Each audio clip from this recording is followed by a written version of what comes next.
How have our nation's priorities gotten so far out of order? Think about it. We care about our money, so we protect our banks with armed guards. We care about our president, so we protect him with armed Secret Service agents. Members of Congress work in offices surrounded by Capitol Police officers. Yet when it comes to our most beloved and vulnerable members of the American family, our children, we as a society leave them utterly defenseless. They're our responsibility, and it's not just our duty to protect them, it's our right to protect them. The only way to stop a monster from killing our kids is to be personally involved and invested in a plan of absolute protection. The National Rifle Association came out swinging, defiant, paranoid, and utterly tone-deaf. The National Rifle Association has been getting a lot of flack lately for advocating more armed guards in schools. The brilliant idea these lunatics had is, let's put more guns in schools. Wow, you got me on that one. We ought to start checking the birth certificates of these NRA people, because they cannot possibly have been born in this universe. I think today the NRA planted a flag on planet Bizarro. What he said today was laughable. He should be ashamed of himself. He sounds as if he's tone deaf. This guy is whacked. Wayne LaPierre should resign. I think Wayne LaPierre today is out of step with America. They serve no purpose. These guys are nuts.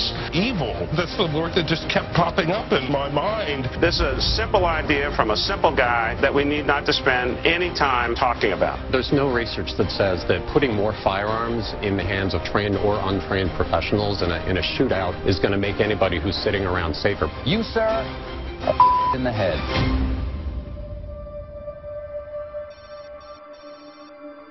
If it's crazy to call for putting police and armed security in our school to protect our children, then call me crazy. The media speaks for elites.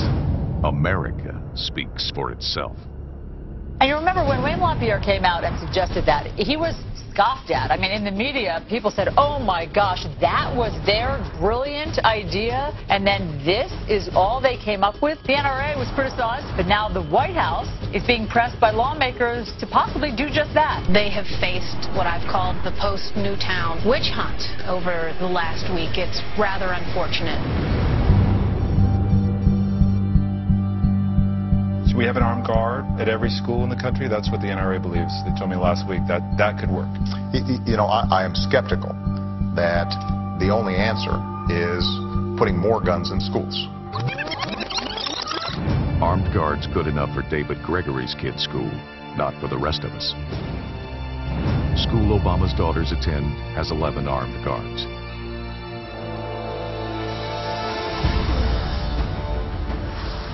Experts estimate that as many as 1/3 of the nation's schools already have armed officers. The superintendent said she aims to hire 130 armed security guards and put them in every Hillsborough County elementary school. Along with their principals welcoming students back to school, so was the LAPD. I think it makes all of the parents really proud, and it makes the parents feel really safe. For 35 years, Oro Valley police officers have been on school campuses. There is no delay in response in reference to any crime that might be going on, and they're also trained, as are all of our patrolmen, in active shooter training and drills. I spoke to a few people in the community today to find out how they felt about the NRA's proposal. One woman says knowing her 6-year-old sister would have protection helps her sleep better at night. Senator Barbara Boxer of California says that, in fact, that is something she has suggested to the vice president. America agrees with Wayne and the NRA. Barack Obama won't have two sets of rules. Armed guards for his rich friends in their elite schools, restrictions in gun-free zones for ours.